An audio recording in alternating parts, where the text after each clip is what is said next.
In John 10, Yeshua says that if he's not doing the works of his Father, don't believe him. And then he says, but if I am doing the works and you still don't believe me, well, then believe me for the sake of my Father. And then you will know that the Father is in me and I in my Father. So Yeshua is saying that if he's doing the works of his Father, believe him. And even if you don't really believe him, well, at least believe him for the work's sake. And then you'll know that the Father is in him and he in the Father. Okay, and then he tells us to be the same. Be ye perfect as my Father in heaven is perfect. Be ye holy, for I am holy, stuff like that. So Psalm 78, well then, okay, so once you read that, you're like, okay, what are the works that he's talking about? What are the works of the Father?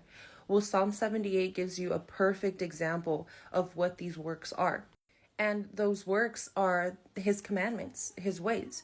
And you know that it's not the 600 plus laws. You know that it's the 10 commandments because it says he makes this testimony to Jacob. And then further down, read the whole psalm. It's a really good psalm. And then you keep going and it says that these commandments are the works of God, right? To do the works of God and keep his commandments. So you know that, so then you equate the works of God with his commandments.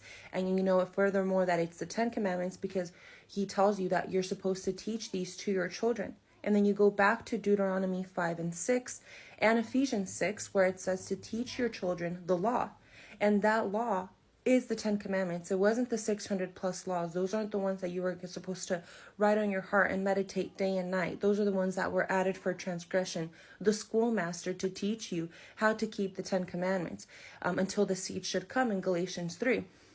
And so when Yeshua comes, what is he teaching? What are the works of his Father that he's doing?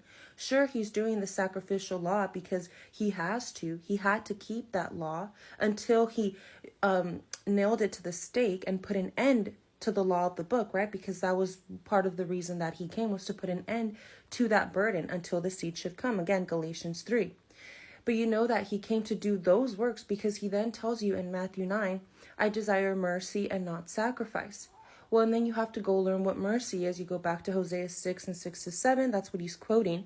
But you go even further down to what the mercy of God is. Deuteronomy 7, verse 9. And it's to teach the commandments.